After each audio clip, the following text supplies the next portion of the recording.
In the ever-evolving landscape of product management, what separates good leaders from the truly great? Is it expertise, experience, or perhaps the ability to inspire? Welcome to the Product Team Success Channel, where we delve into the minds that build and lead innovation.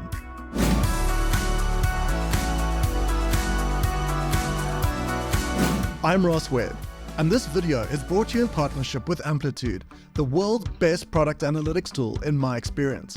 Recently, I had the unique opportunity to sit down with 4 of the world's top product management recruiters from the bustling tech hubs of the UK to the innovation epicenters in North America. We've gone deep into what makes a product leader not just successful, but exceptional. So what does it truly take to cut through the noise and ascend to product leadership? Paul Nichols, director at Xeron, which focuses on product management and partners with VC and PE companies, kicks us off with his 3 non-negotiables for product leaders, starting with the cornerstone of all great leadership: communication. For me, I think it just kind of boils down to 3 key things. And I think I will answer the question. There's obviously context here, I think, and where the context can be is if we're talking about heavyweight CPO role or a product leadership role, which could be head of to VP. But if we just kind of broaden this for the sake of the question, first and foremost, and I think ultimately the common thread of what I see where in great product leaders, whether I place them or people that are hugely successful and really cut through and interview well, is people that have got good communication skills. Now, what I'm not talking about is people that are high energy and are the biggest and loudest voice in the room. I'm talking about people who are good listeners, but then can synthesize that and articulate that into clear, impactful statements, storytelling, narrative. Ultimately, as a product leader, you need to influence through your knowledge of the customer and also through stakeholder management and all this good stuff. So it's often the deciding factor, and great communication skills can get you so far in product management, and particularly when it comes to wanting to take that step into leadership. So that's the first one. The second would be someone that's built and led and scaled teams, or perhaps reframed into built a legacy. So a guy called Alex Grant at Personio, a business we worked with before, he said to me, product leaders should be most proud of the legacy that they've built, i.e., what are they leaving behind, both in terms of the team members, the philosophy, the culture, the product culture that they've built. And obviously what you're really getting into there is the hiring, the development of that talent, and then the lasting effect that's had on the business, and that you should be proud of. So that for me is a big one. Those team sizes can vary, can be subjective, but that would be number 2. And the third thing, and this one is, perhaps my own opinion and deep opinion, and I'd love to maybe hear what other people have to think here, but this is when someone can zoom in and out really, really well.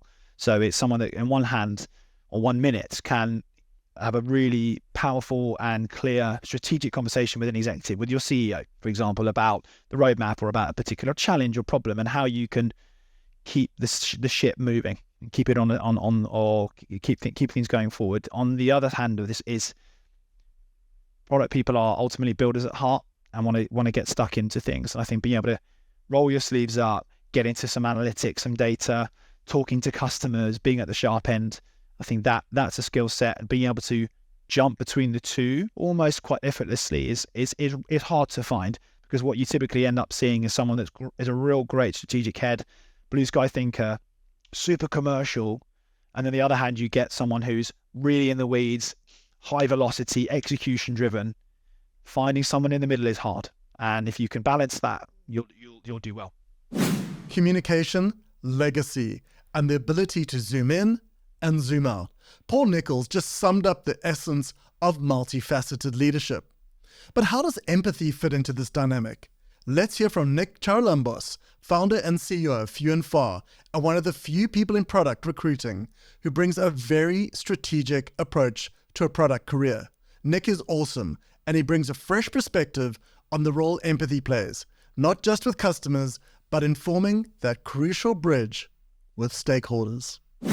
If you were going to bring it into 3 traits, The first one is that product leaders that I've seen do really well have empathy, right? And I don't mean empathy like with the customer, but they're able to translate that to their stakeholders, and they're able to translate that empathy to that person on the other side of that table. So, if you're going through an interview process as a product leader, it's very likely you're going to be reporting into the CEO. That CEO is hopefully going to be in a position where they have kind of an idea about what you do, but they're not going to really understand the full extent. And what really great product leaders are able to do is understand the value that they can provide, put it in a framework that the founders or CEOs can also understand, and they can translate their experience into actual results that they've achieved. And the communication skills that are required to do that are difficult to generally develop, because it is a completely new skill set that a lot of people don't actually spend a huge amount of time on. But that is one. And it's actually, where I've seen some product leaders do really well is when they've come from sales backgrounds. Generally, that is a core part of sales, being able to understand, okay, how do I understand what the need is for that person on the other side of the table? How do I translate the value that I have and put it in a way that they understand? So that first part is really key. The other thing that I've seen work really well for people in that are product leaders going into those interview processes, great product leaders are able to really understand how marketing functions. They're able to understand how finance works. They're able to understand how to bring all of that together and have this commercial awareness of, like, it's not just about, how great the product is and what scores they might be getting on their NPS. It's also, okay, what's the financial impact of what we do? I think the third one, and where I've seen it work really, really well, is, I don't want to say technical understanding, but they can kind of go down, right? They can go down deep into the actual work. Not necessarily saying they need to be able to write code or anything like that, but they can go down to that level where they can really understand the problems that maybe some of those teams might be facing, maybe where the gaps are in some of their processes. And because they can go down to that level, they're able to coach people and develop people and lift them up, which I think is, especially if you're joining a company that's going through some sort of scaling process, it's one of the key things that is really important to do to professionalize that product practice. And great product leaders can kind of really understand where the gaps are and can coach people and figure that out. So, empathy, commercial awareness, and coaching. Nick touches on the human core of product leadership.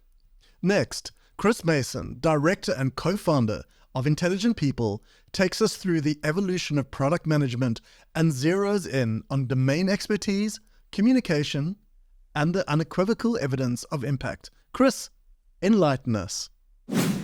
Yeah, so a lot's changed through that time, and there's so product management is higher profile now. You get these massive global communities, and there's a bigger pool of candidates as well. But I think the three, if you said three things, virtually always there's some kind of domain experience that's relevant to the role. Now, that could be industry sector, it could be experience going through the sort of challenge that's in front of them, whether it's growth or finding a product market fit, or doing something in a big, complex global environment. So I'd say some kind of domain experience is virtually always asked for. There's loads of debate around how transferable product skills are, and I think they definitely are, but it de-risks a hire if they've worked in a certain industry, or they've gone through a certain type of challenge already. So domain experience, I'd say, is always asked for. Product leaders, I'd have to say communication. The more senior you get, the more important communication is, and that's influencing, it's listening as well. Its ability to take people on a journey and sell an idea and articulate the value behind a business case. So managing stakeholder relationships and influencing and communicating is, really important for product leaders. And I think the final thing is evidence of impact. It's something that we always look for. It's something that we always try and coach product leaders on when we're talking to them about what they want to do next. So the ability to not just explain the scope of their work, but the effect of their work as well. What I mean by that is maybe data reference points. So, delivering growth or saving cost or, reducing churn or solving specific problems. Not just saying what you've done, but also the effect and the impact of what you've done as well. That was really great. Thanks, Chris. Now, the trifecta of human experience, communication, and impact, vital benchmarks for any aspiring leader, as outlined by Chris Mason there. But how does one curate a vision and inspire growth? I asked Heidi Ram of Martin Bassett Associates, and someone whose perspective I find really brilliant, and she offers a point of view on curation, transparency, and I'm not going to tell you the third one. It's really awesome. Let's dive into her profound insights. So the first attribute I want to talk about is the ability of a successful product leader, and that is their ability to curate. They have the beautiful ability to guide someone down a narrative through a journey using as few words as possible, but those words have value and they're rich in meaning. They are always able to bring clarity to a situation. They remove all of the roadblocks and the friction points, and they bring clarity. The second attribute that I really appreciate and look for is transparency. Transparency, this is an attribute that this is how top executives function. They apply appropriate transparency in the things that they are engaged in. So, for example, if we think about tech companies and a chief product officer who let's say is hiring. Okay, so let's talk about the CPO who's hiring. The successful next level chief product officer is always vision casting, and they're sharing and they're bringing people into what exists in here, the vision of where they're trying to take a business. And that transparency and their generosity of the vision and their goals and their dreams for their business are the tools that enable the community around them to be able to understand, identify, and then pursue the talent who that CPO wants to surround themselves with. Okay? What is the third attribute that you see in the top product leaders? It really holds hands with what we just talked about, which is they put people first. People first is really the attribute of so many of the most successful people who I've met.